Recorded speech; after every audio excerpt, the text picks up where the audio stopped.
سنو سنو اللہ کا کلام کیا کہتا ہے، اٹھو اٹھو قرآن کا پیغام کیا کہتا ہے، سنو بسم اللہ الرحمن الرحیم۔ اللہ تبارک و تعالیٰ کے فضل و کرم سے سورہ فلق اور سورہ ناس کی تفسیر کا سلسلہ جاری ہے۔ پہلا حصہ آپ گزشتہ نشست میں سماعت کر چکے، جس میں جادو کے متعلق ہماری گفتگو جاری تھی۔ آج آپ کے سامنے دوسرے حصے کا آغاز کیا جا رہا ہے۔ جادو کے حوالے سے ہمارا مذہب دین اسلام کیا کہتا ہے، آپ کے سامنے واضح کرنا چاہتا ہوں۔ جادو سیکھنا، سکھانا، کرنا یا کروانا سب کا سب حرام ہے۔ اگر کلمات کفریہ و شرکیہ پر مشتمل ہو تو ایسے جادو کرنے کو علماء کرام نے کفر کہا ہے۔ جو جادو کفریہ و شرکیہ کلمات سے پاک ہو، ایسے جادو کا سیکھنا بعض علماء کرام کے نزدیک جائز ہے۔ محترم مرد و خواتین، زمانہ جاہلیت میں مشرکین مکہ تعویذات باندھتے اور چھکارے بھی کرتے تھے۔ ان کے تعویذ باندھنے اور چھکارے کرنے کو اللہ کے حبیب علیہ السلام نے کفر و شرک سے تعبیر کیا، جیسا کہ مسند امام احمد بن حنبل کی حدیث مبارکہ میں آتا ہے، من علق تمیمۃ فقد اشرکا، یعنی جس نے تمیمہ تعویذ لٹکایا اس نے شرک کیا۔ لیکن ہم جو تعویذ گلے یا ہاتھ میں باندھتے ہیں یا دم کرتے ہیں، یہ بلا شبہ جائز ہے، کیونکہ ہمارا تعویذ اور دم کرنا کفریہ و شرکیہ کلمات پر مشتمل نہیں ہوتا، بلکہ ہمارے تعویذات میں قرآنی کلمات ہوتے ہیں۔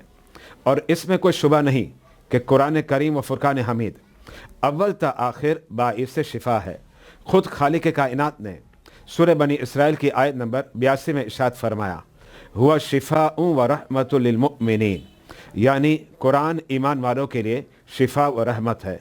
محترم سامعین، ذرا غور تو کریں، ایسا تعویذ و دم ہمارے لیے باعث شفا نہ ہو، یہ کیسے ہو سکتا ہے؟ اب آپ کے سامنے تعویذات باندھنا جائز ہے، اس پر دو حدیثیں پیش کرنا چاہ رہا ہوں۔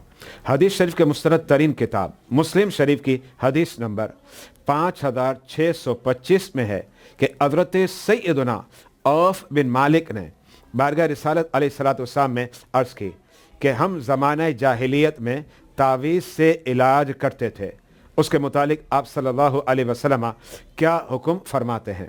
تو رحمت عالم علیہ السلام نے ارشاد فرمایا، لا بأس برقیٰ ما لم یکن فیہ شرک، یعنی اگر تعویذ میں شرکیہ کلمات نہ ہو تو ایسے تعویذ کے استعمال کرنے میں کوئی حرج نہیں۔ اور مستدرک امام حاکم کی حدیث نمبر 2010 میں آتا ہے کہ رحمت عالم علیہ السلام نے ارشاد فرمایا، جب تم میں سے کوئی ڈراؤنا خواب دیکھ کر مذکورہ دعا کو پڑھ لے تو اسے اس خواب کے ذریعے کسی قسم کا نقصان نہیں پہنچے گا۔ اور وہ کلمات مقدسہ یہ ہیں، اعوذ بکلمات اللہ التامات من غضبہ ومن عقابہ والشر من عبادہ ومن ہمزات الشیاطین وان یحضرون۔ عظیم صحابی حضرت سیدنا عبداللہ بن عمر مذکورہ حدیث کے پیش نظر اپنی بالغ اولاد کو یہ دعا سکھاتے تھے اور نابالغ بچوں کے لیے کاغذ پر لکھ کر تعویذ بنا کر ان کے گلے میں ڈالتے تھے۔ بہت سی احادیث مبارکہ کے ذریعے ثابت ہوتا ہے کہ تعویذات کا باندھنا اور دم درود کرنا جائز ہے، لیکن صرف دو احادیث مبارکہ پر اکتفا کرتا ہوں۔ اللہ تعالیٰ بے سمجھ لوگوں کو قرآن اور حدیث کی صحیح سمجھ عطا فرمائے۔ محترم مرد و خواتین، اب آپ کے سامنے سورہ فلق اور سورہ ناس کے فضائل پیش کرنے لگا ہوں۔ اس حوالے سے صرف 4 احادیث مبارکہ پر اکتفا کروں گا۔ رسول اللہ صلی اللہ علیہ وسلم نے ارشاد فرمایا، کیا میں تمہیں ان آیات کے متعلق نہ بتاؤں جو تورات، زبور اور انجیل میں نہ اتری، اور نہ ہی ان آیات کی مثل قرآن میں ہے؟ تو صحابی نے عرض کی، ضرور بتائیے۔